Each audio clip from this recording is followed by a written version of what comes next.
That's my alter ego, Miss Josephine Electric, and the song Mr. Bad Fuxx.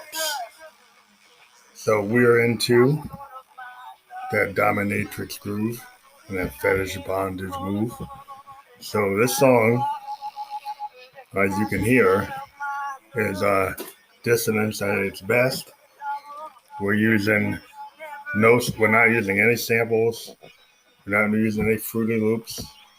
This is all big and bad analog. One of the things we've gotten into lately is using the grandmother from Moog to really rip it up. And what you can do is the grandmother allows you to use a kind of a random voltage generator called a sample and hold. You can also use FM synthesis on an analog synth. And some of the kind of craziness you have going on there is some random voltage. And this track, we actually did 6 overdubs, actually 3 stereo tracks, where we initially put down a Moog DFAM, which is an analog drum machine from Moog.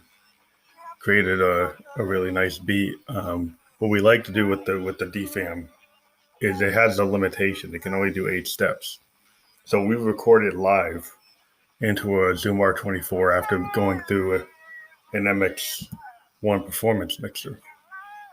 And then what we do is we play the filter, like they say on a lot of those YouTube channels out there, like Sonic, you know what I mean. But so Nick Bat, we're doing a little reference to Nick Bat. So what we like to do is we live record it and then we play the filter, which means we fool around with the FM synthesis, we fool around with the ladder filter, we play with which oscillators we're going to use. There's a 2 oscillator synth on the DFAM. You can kind of go switching between 1 or 2 or both of them. You can play with like the filter. You can play with the resonance. So we do a lot of that. We play with the delay. We just use all the surface controls to alter the beat. I mean, you can significantly alter the beat with all those controls, even though they're 8 steps. So you can get a nice varied beat. You can give yourself a little section that we can equate to a break or a rest or just a totally different beat. You get into this like a staccato type of drop. So we pulled that through, and then we did a lead bass and lead synth sound on the grandmother using the pitch bend and the modulation wheel. Then we also did another track where we actually put in a sample and hold kind of blip and bop kind of randomized thing going on that you can hear. And then we did the vocal using Roland's VT3 vocal transformer, which lately we've been doing because we like using the scatter, which they didn't put on the VT4, which I don't know why. Because the scatter is a lot of what we do is the fact that the Roland scatter on the VT3 allows you to add a little more heft to your voice. Adds kind of a delay. It's got some kind of randomization effects. It depends on how close you are to the mic or how strong you sing, how loud you sing, how soft you sing, the closeness to the mic or how far you are from the mic, and you can get different effects. And we've learned through our kind of stream of consciousness vocals to use it. And if you continue to sing with the notes and the vocals kind of close together, it'll allow you to kind of do that without overplaying the effect. And if you space the sounds out, then you can get the kind of doubling or the echoes. And so we kind of use that to kind of like give a little break, and then we'll have a little echo to it when we want it to have an echo. Plus, you can control it real time since we're recording live. So a lot of our stuff sounds different than most electronic music because we pretty much recorded live from the hardware sense, and then have this this idea of doing like a freeform kind of fusion or jam band style recording. And stream of consciousness lyrics is like core to what we do. And sometimes most of our songs are a second, third take, sometimes first take, because of this style of recording. Sometimes we'll go back and cut a song up and move things around if we feel that we actually got the hook later in the song, and then we refine it. Or we'll go back and redo it. Sometimes we'll be a little bit too much, where Josie gets a little too sexual or too vitriol in her angst and anger for certain folks, and then we'll adjust it to make it more palatable to everybody.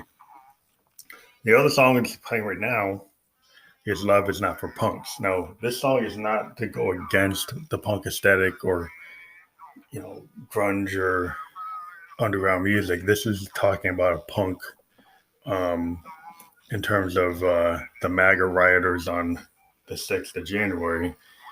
And we have no love for those punks. We have a lot of love for, the punks that we appreciate. Bands like Joy Division, Sex Pistols, the Ramones, Huskadoo, the Replacements, that type of feel.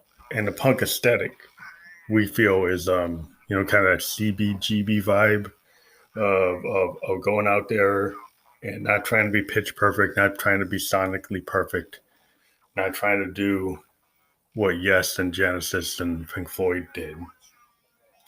Not trying to be like virtuosos, but trying to be honest. Kind of what Kurt Cobain brought back with grunge, and Eddie Vedder continued. This idea that you can have something less than perfect, more honest, more close to the heart. Really, it's like Neil Young did this with Crazy Horse.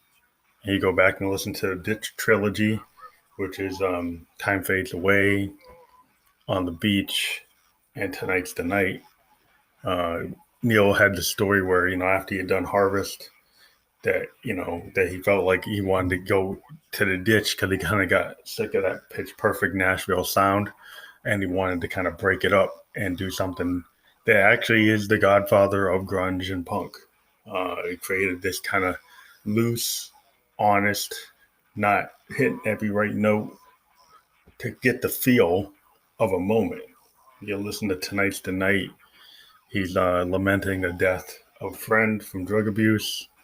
He's talking about broken relationships. He's talking about abuse. He's talking about, in On the Beach, the vampire of greed in the oil industry and Hollywood and Manson. It's got all these colliding images. And then Time Fades Away is just kind of a ramshackle live recorded album with all the tracks being new tracks that were live recorded when they were really in a rough state. And we like that kind of feel for our music. We're big fans of the Velvet Underground, their second album, White Light, White Heat, which is kind of falling apart. Big fans of Alex Chilton and Chris Bell's Big Star. Fan favorite for us is Big Star's Third. There's a lot in common with Tonight's the Night and the Ditch trilogy. It's the sound of the band falling apart. Chris Bell's not there anymore. He's kind of in the far off distance, inspiring the style of the band. But it's basically, again, like drug abuse, lamenting commercial failure in the market, and just being as creative as possible without being totally self-destructive. You can kind of see where you go if you get a little too far down that road with like Flies on Sherbert, which is still a great album, but you think about the damage it did to Alex's mind state. Maybe it's not so good to be in that place. But those are kind of albums to me are defining moments in being an honest songwriter. We think guys like Paul Westerberg, he picked up on that. He's a big lover of Alex Chilton. He actually has name checks Chilton. And, it is, go far without a little Big Star. Even Counting Crows talked about Big Star. So it's kind of like the Big Star or the '70s Velvet Underground to a lot of alternative bands. In the grunge movement, bands like Smashing Pumpkins, uh, a lot of the grunge oriented bands or bands that are in the alternative indie style.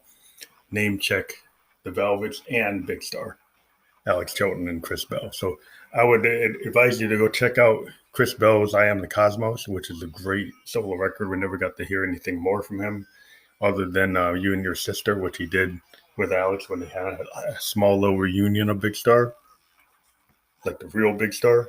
And then there was a additional reunion that happened after, but it was actually guys from another band, weren't the original members. So we're really into this punk aesthetic in our electronic music, kind of a Trent Reznor vibe. We actually got name checked for our song, our single, "Disconnected Youth," which is out on all the streaming services. It was reviewed on PR World, well, not PR World, on a music blog, and we were name checked to Nine Inch Nails. So that's kind of where we appreciated that review.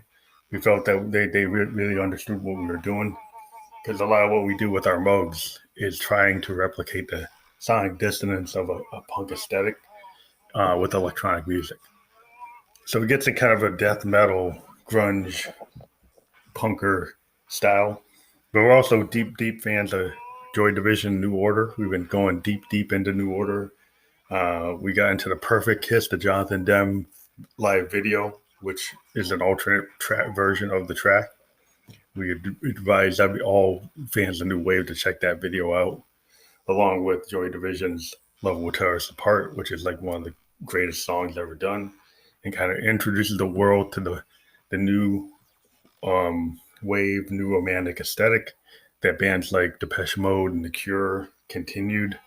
Echo and the Bunnymen, they continued that sound, and it kind of starts with Joy Division with the song "Love Will Tear Us Apart" is the first kind of synth pop bass heavy thing. And even the Perfect Kiss, what's cool about that song again is how much the bass plays to the melody of that song. It's a combination of like sequenced synthesizer and drum machine plus a lead bass, rhythmic bass lead track where the guitar just is more of a flourish than kind of a funk flourish in some sections. But it's kind of the heart of new wave. Some people think it's all these big pads coming from Oberheims and coming from Prophet Fives and Jupiter Eights, but it's actually a lot of interplay between the bass guitar and the drum machines, and kind of a funk chic kind of goes back to Funkadelic and Chic and Earth, Wind and Fire, taking funk and disco groove guitar lines and integrating them into this new wave kind of craft work nihilism that later Prince took that and made it more funky. He kind of took the industrial nature of craft work and gave it a little soul. And what you have with new wave bands is kind of like the divergence between being industrial and kind of robotic, and then adding funk, and the funk comes in from the bass and the kind of staccato guitar chord choices that are rather funky. And a lot of new wave songs from Duran Duran to Depeche Mode, Flocasitos, you can kind of hear this funk integrated, the African American influence into kind of a stark electronic dissonance or something that's like less warm. And that's probably what caused the end of the new wave is maybe too much of the corporate use of the synths, and maybe the change from the analog polysynths to the digital polysynths of the D50 and the DX7 with the FM synthesis and then the linear synthesis of a D50. I prefer the sound of a Prophet 5 and a Jupiter and an Oberheim, even a Memory Moog or a Polymoog on the song Cars. It would be cool if Moog brought back the Polymoog, because the Polymoog, what was interesting about that, he used organ technology, which is called divide down. which gives you like full polyphony. So the Polymoog was really interesting. Is it basically is like an organ that had oscillators, and so it had divide down technology where it could do full polyphony, and then it had oscillators and filters and envelope generators, so you could actually manipulate, square and triangle waves and create tones, but they had full polyphony without being a memory mode, and it wasn't as tech heavy, didn't have to have as much circuitry, but is a very interesting sound. And cars, that song you can hear, Gary Newman, that he was able to use that sound. And he actually used the Polymoog that had less capability. The first version had more capability. One he had was using a preset, but that synth to me needs to get brought back, because it had something about it, having that kind of Hammond organ divide down tech. I would appreciate that synth a lot. We see Korg has released a faithful reproduction of one of their old mono synths. People are wondering if you want to pay $2,000 for a synth that doesn't have a lot of capability. But then what they've also done is a 2500, 2600 amp, which gives us the $3,000 2600 in a more mobile version. That, to me, from what I've heard, it sounds more like a 2600 than the Behringer version I've heard. And a lot of people, I don't know what they're thinking, but it doesn't really sound like an R2600 to me. It's something else. It has the controls of a 2600, but it doesn't sound like a 2600. In every video I've listened to, it does not sound like it. So I don't know if I'd buy that. I think the Korg is doing a better job replicating the oscillators in the workflow, and the fact that, the real spring reverb. So, and the keyboard, people were saying the 26M doesn't have a keyboard. It does. So I think the 2600M is a good choice, but the problem is, like I said, I'm kind of more into a polysynth right now. So if I'm going to spend like $1,500, I'm probably going to go more toward a Phantom, or I'm going to go more toward the synth I really am lusting after is a Prophet 10. I think a Prophet 10, I might bite the bullet because I can still use my current workflow and get the Prophet 10. They get the full poly synth sound, so I can really get into that kind of New Order sound, or the Joy Division sound, with more maybe the New Order sound, because Joy Division never really used pads. New Order used the pads. So, but then again, we always talk about the Phantom, and we're Phantom Electric Ghost, but the Roland Phantom 7 is our kind of preferred choice, and it is a song creation monster. And a lot of people who want to come down on Roland, I mean, a lot of the Ghost you've been listening to since 2600, a lot of what we do comes out of a Juno. And it's really how you use those sounds and how you manipulate them and how you put effects on them and what choices you make. And some people, they go and they say, oh, well, Junos are boring. It kind of depends on, are you boring as a musician? Because you could take a Casio, and I had a CC 101, and I have another synth, they call it CTK 611, and it kind of like what Jack White did. You can take $100 Sears guitar and make it sound awesome if you can play it. So it's really not the instrument, it's the player. And so some of these gear snobs get into it. And I know when it comes to like Behringer, I'm a little bit of a snob because I don't like things that break, and I don't like things that don't actually sound like what they're supposed to sound like, or things that get out of tune super fast. I've had my Moogs, my Mother 32, my D-Fam, and my grandmother. My Mother 32 I had the longest, and the thing has never drifted out of tune in the way I can hear some of the Behringer modules do. So quality has something to do with it when you buy something.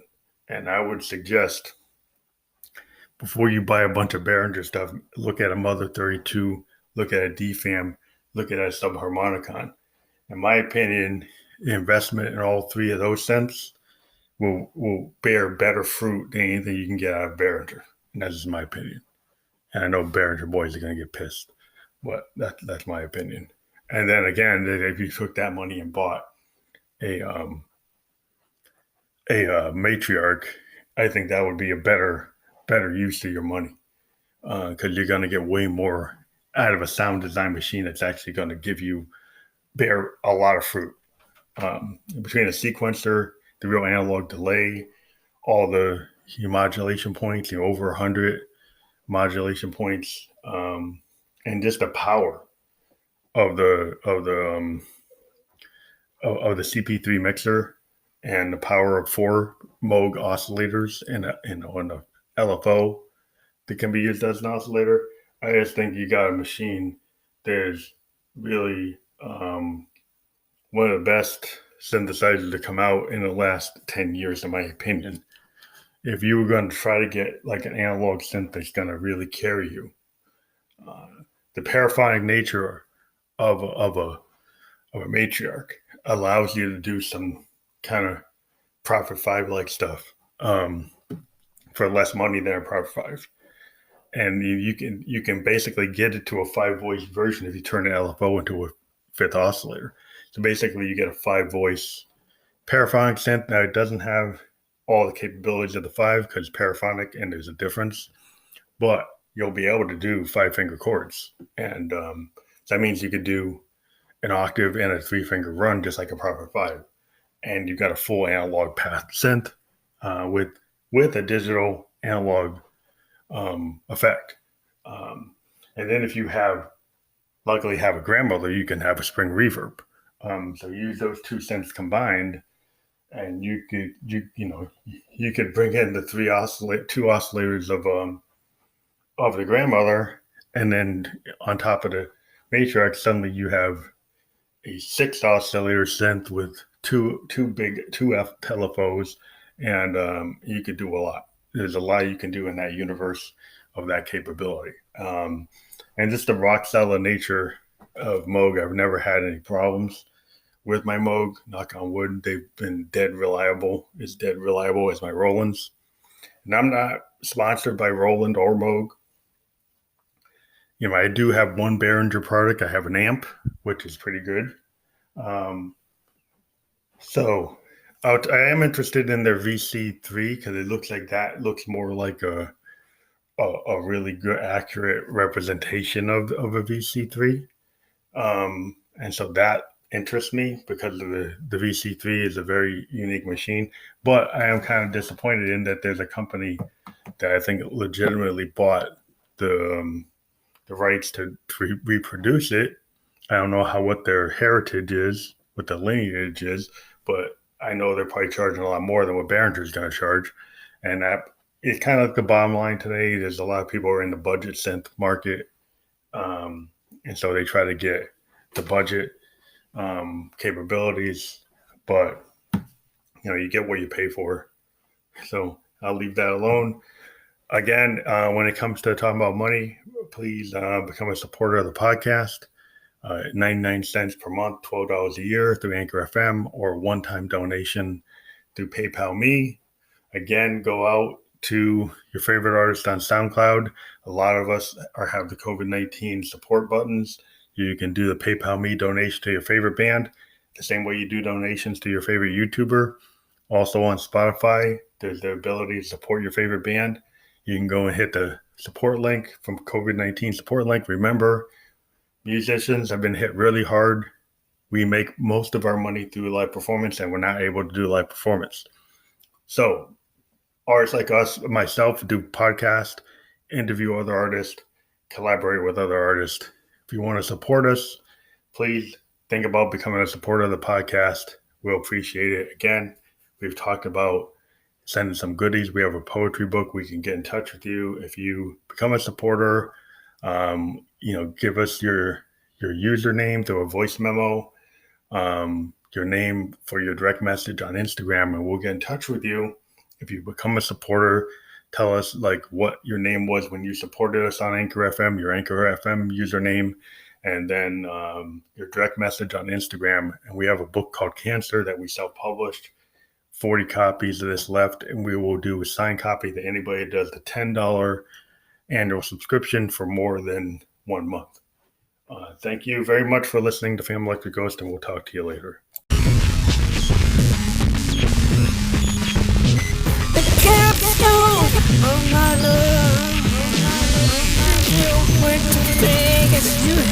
bad enough.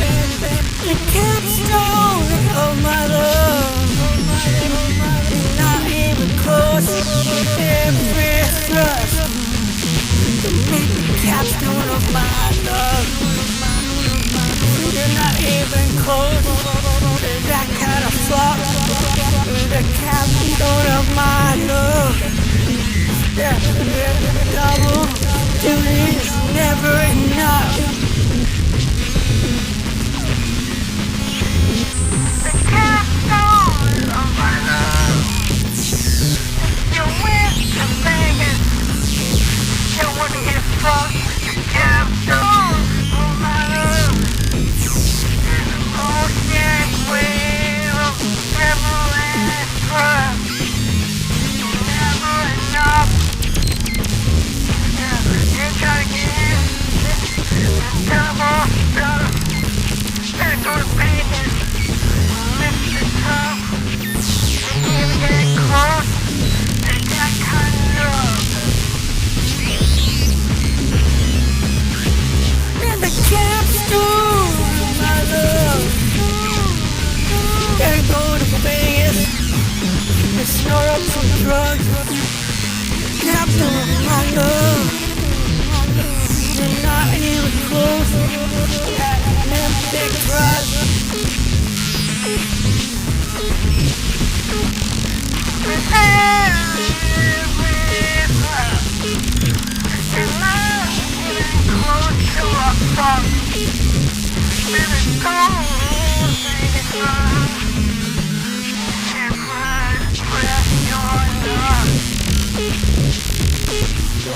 Then you'll get a trust, and I'll make sure you don't get fucked.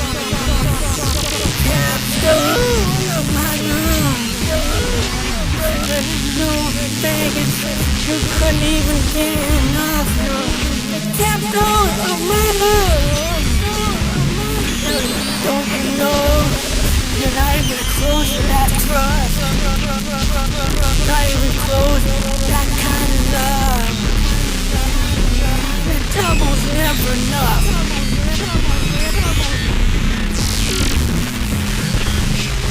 Better go to Vegas, my love.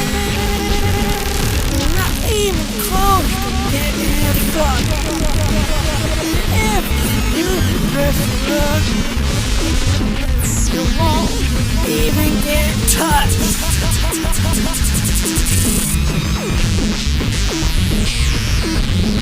The capstone of my love. You're not even close to getting fucked. Capstone of my love. I'm getting drunk in a wave of love. There's a thing inside. You get pressed for your bad life. And the road is tight. And it's right, fucked up in the night. Road is tight. And it's right, fucked up with your bad life.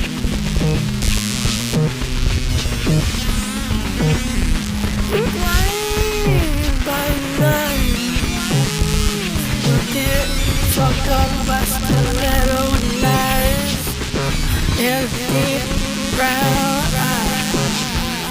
She'll show you how you double quiet.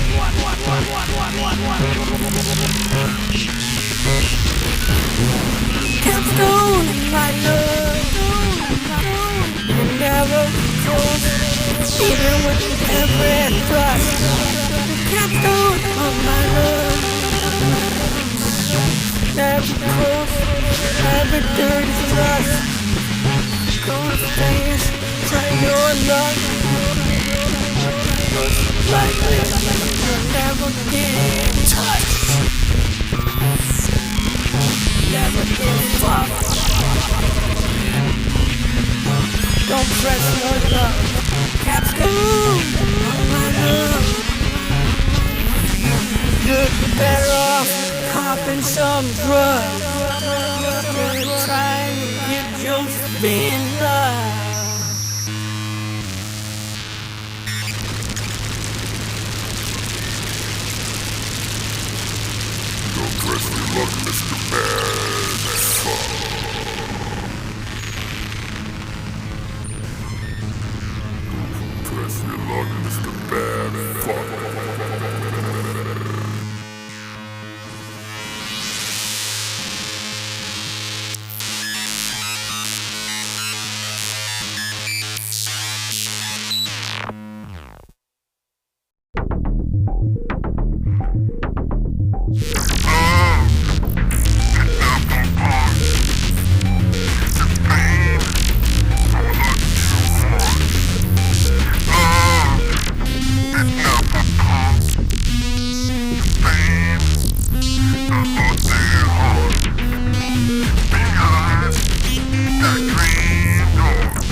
lust it haunts. The lust is what you want. Behind that green door, you're just another Trumpian media whore. I'm so clean, type A sex fiend. Behind that green door, you're just another Trumpian media whore. Your ivory, so clean, type A sex machine. Can't keep it clean. Love is not for punk. Love in that restaurant. Type A is what you want. You think love for what you want. You think love for the lust that you want. Think love for the lust that haunts. Pain is what you want. Type A in a restaurant. On the table, on the floor, at a bar store, behind that green door, just another Trumpian media whore. Man, I was so clean, went to real scream for more.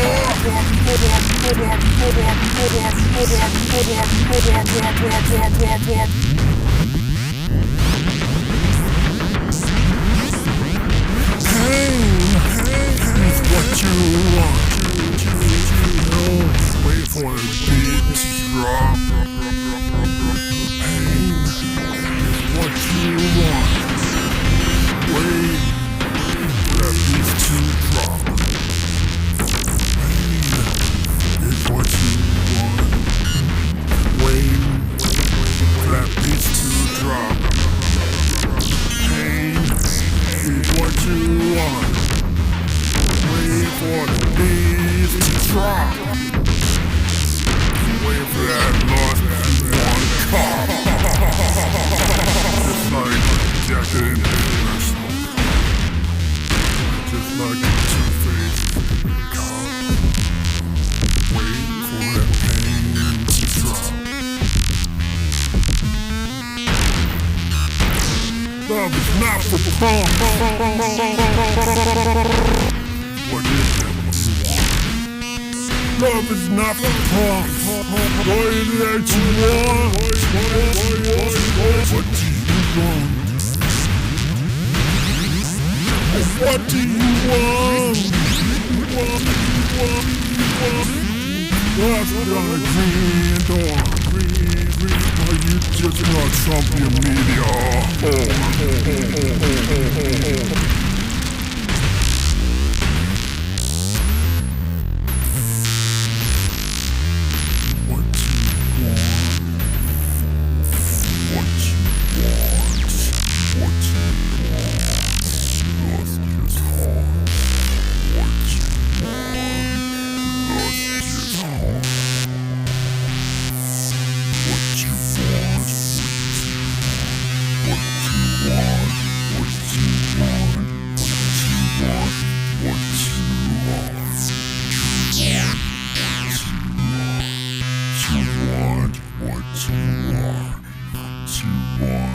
What you